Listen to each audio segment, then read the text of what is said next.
જેના ઘરમાં દેવી ભાગવત ગ્રંથની પૂજા થઈ રહી છે, પૂજિતમ યદ ગૃહે નિત્યમ, જેના ઘરની અંદર નિત્ય ભગવતી માં જગદંબાની ઉપાસના થઈ રહી છે, જેનું પૂજન થઈ રહ્યું છે, એવા ઘર ઘર નથી રહેતા, એ તીર્થ સમાન થઈ જાય છે. તદગૃહમ તીર્થ ભૂતમ હિ વસતામ પાપ નાશક. જે માણસના ઘરની અંદર, જે પરિવારમાં દેવી ભાગવતનો ગ્રંથ બિરાજમાન હોય અને રોજ એને જો અબિલ ગુલાલની પૂજા કરવામાં આવે, એને એક પુષ્પ દેવામાં આવે અને એના ધૂપબત્તી કરવામાં આવે, તો એ ઘરના જેટલા પણ પાપ હશે એ પાપને બાળવાનું સામર્થ્ય દેવી ભાગવત ગ્રંથમાં પડ્યું છે. માટે માણસ દેવી ભાગવતની પૂજા કરે, એ ગ્રંથનું સેવન કરે તો પુત્રવાન, ધનવાન, નિરોગી બને છે. અરે દેવી ભાગવતમાં કહ્યું છે કે જે સ્ત્રીને બાળક વારંવાર મૃત જન્મતું હોય, ગર્ભની અંદર રહેલા બાળકને 9 માસ કરતા વહેલા સમયમાં એ બાળક મૃત થઈને જન્મી જતું હોય, જેને આપણી ભાષામાં ગર્ભપાત કહીએ છીએ, વારંવાર જે સ્ત્રીને ગર્ભપાત થતો હોય, એવી સ્ત્રીઓ જો દેવી ભાગવતનું એ અનુષ્ઠાન કરે તો લખ્યું છે વંધ્યાવા કાક વંધ્યાવા મૃતવત્સાચયાંગમના. વંધ્યાવા કાક વંધ્યાવા મૃતવત્સાચયાંગમના. વંધ્યા સ્ત્રી, એક સંતાન વાળી સ્ત્રી, અથવા તો જે સ્ત્રીને સંતાન થાય અને મૃત્યુ પામે, જે સંતાન થાય અને મૃત્યુ પામે, એવી કોઈ પણ સ્ત્રી દેવી ભાગવતનું અનુષ્ઠાન કરે, માં જગદંબાની પાસે બેસી અને એના ગુણાનું વાદને ગાય,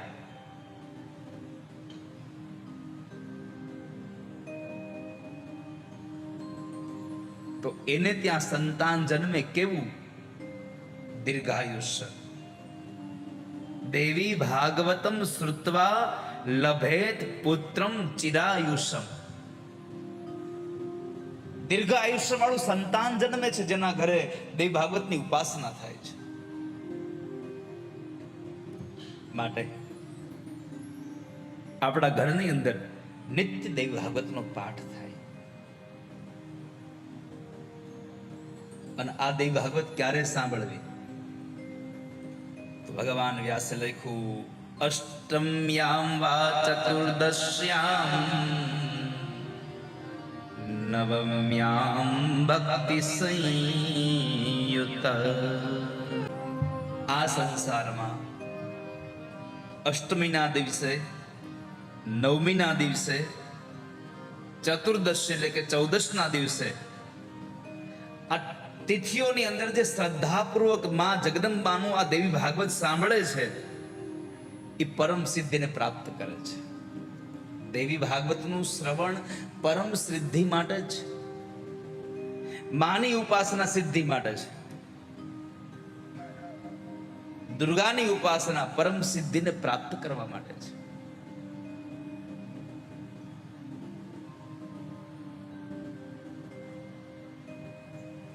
તો આ દેવી ભાગવતનું શ્રવણ કરે કોઈ, આ શ્રીમદ દેવી ભાગવતનું પઠન કરે કોઈ,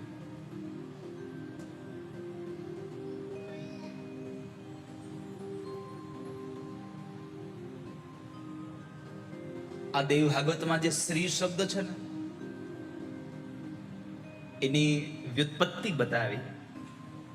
શ્રયતીતિ શ્રી ક્વેપ દીર્ઘ, એટલે કે સ્વયતી શ્રી શબ્દ જે બને, દીર્ઘ શ્રી થાય, રસવઈ નહીં, દીર્ઘ.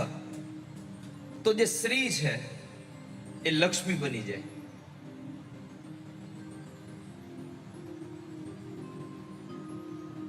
સંપત્તિ શ્રીશ્ચ લક્ષ્મીશ્ચ વિપત્યામ વિપતા પદો.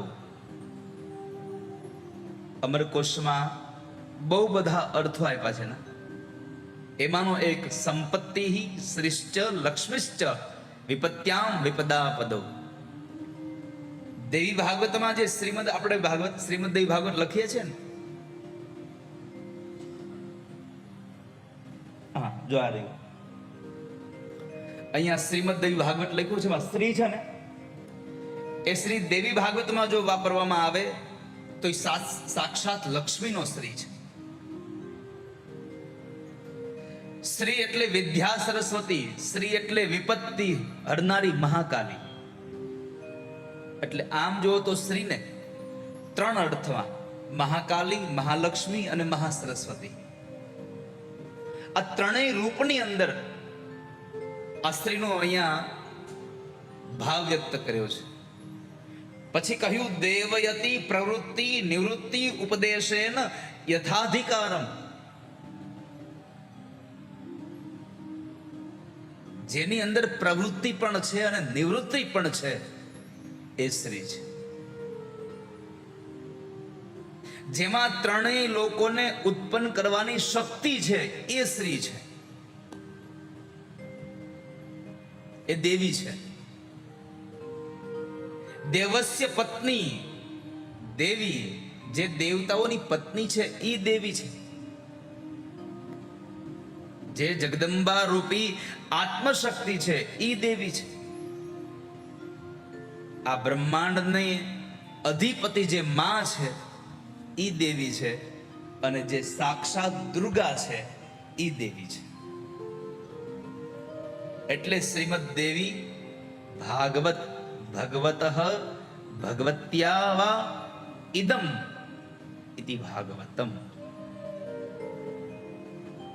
તો દેવ્યા મહાત્મ્ય આવેદકમ ભાગવતમ, જેમાં ભગવતીના મહાત્મ્ય ગુણગાન ગાથા ગાયેલી છે, જેમાં સાક્ષાત દેવી વિચરણ કરે છે, એ દેવી ભાગવત મહાપુરાણ. હવે દેવી ભાગવત મહાપુરાણ, પુરાણ એટલે કે જે છે એનું એ જ તમને કહેવામાં આવે. પેલાનું જે કથાઓ છે એને એ જ તમને કહેવામાં આવે, એને એને પુરાણ કહ્યું છે. પુરાણ એટલે કે પુરા ભવમ પુરાણમ.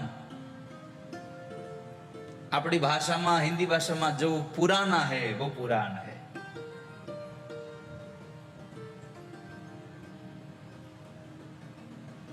તો માતાજીની બનેલી પ્રત્યેક ઘટનાઓ જે છે એ કહેવા માટે થઈને જે ગ્રંથ છે એ પુરાણ છે.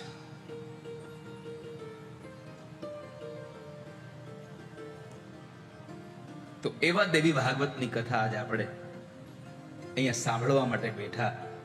અને એમાં ગઈકાલે મેં તમને એક 4 વસ્તુ બતાવી કે આ દેવી ભાગવત સાંભળવાથી શું મળે, માણસને પ્રાપ્તિ શેની થાય. તો દેવી ભાગવતના શ્લોકમાં લખ્યું છે, પઠમ દ્વિજો વેદ વિદ ગ્રણીર ભવે. ધન દ્વિજો વેદ વિદ ગ્રણીર ભવે. 4 વર્ણના લોકો જો આ ભાગવત દેવી ભાગવતને સાંભળે તો શું મળે?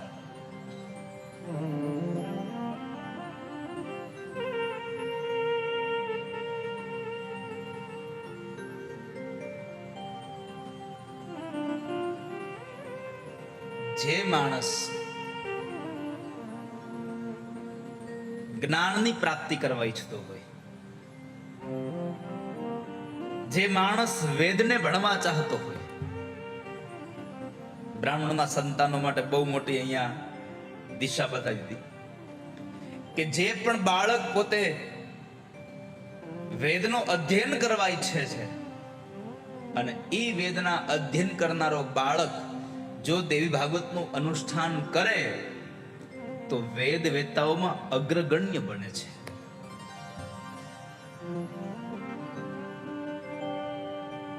માતાજીની કૃપા માત્રથી વેદનો જ્ઞાતા બની જાય છે. આગળના દિવસમાં કથા આવશો તમને બતાવીશ કે માની કૃપા થાય તો શું ન બને આ સંસારમાં. દેવી ભાગવત એવો ગ્રંથ છે કે જેની બહાર કોઈ દ્રષ્ટાંતને લેવા જવાની જરૂર નથી. એટલા દ્રષ્ટાંતોથી ભરપૂર ગ્રંથ મળ્યો છે.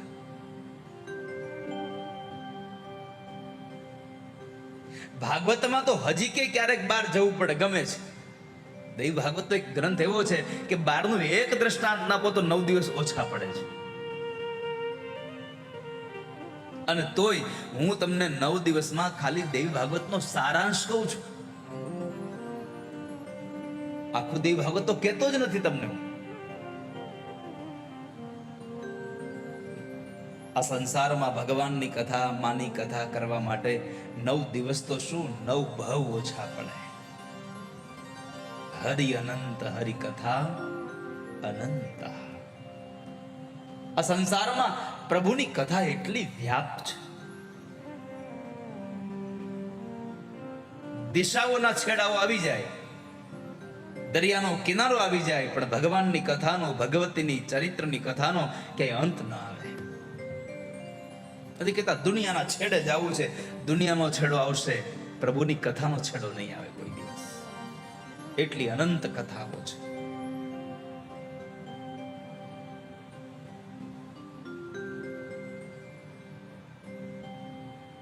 હરિ અનંત હરિ કથા અનંતા કહી સુની. આ સંસારમાં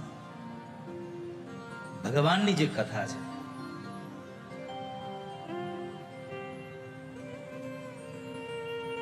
ઋષિ મુનિઓ, અરે સ્વયં દેવતાઓ ભગવાનની કથા સાંભળે. માં પાર્વતી ભગવાન શિવના મોઢેથી કથા સાંભળે. આ સંસારના સૌથી મોટા વક્તા હોય તો ભગવાન મહાદેવ છે.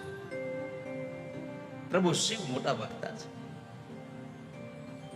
તો મૂળ વાત, 4 વર્ણમાં બ્રાહ્મણ જો દેવી ભાગવતની કથા સાંભળીને માં જગદંબાનું અનુષ્ઠાન કરે તો એ બ્રાહ્મણ વેદમાં અગ્રગણ્ય બને છે. બાહુ પ્રજાતો ધરણી પતિસ્યા.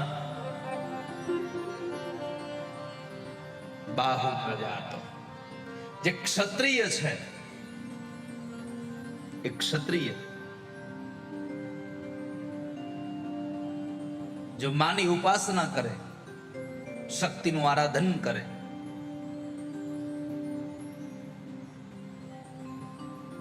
તો એક ક્ષત્રિય રાજા બને છે.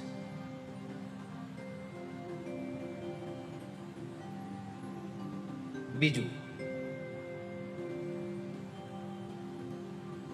એટલે તમે જુઓ, ક્ષત્રિયો પહેલાના સમયમાં, આજની તકે પણ દશેરાના દિવસે શસ્ત્ર પૂજન કરે. એ શસ્ત્ર પૂજન નથી, હથિયારોનું પૂજન નથી, એ શક્તિનું પૂજન થઈ રહ્યું છે.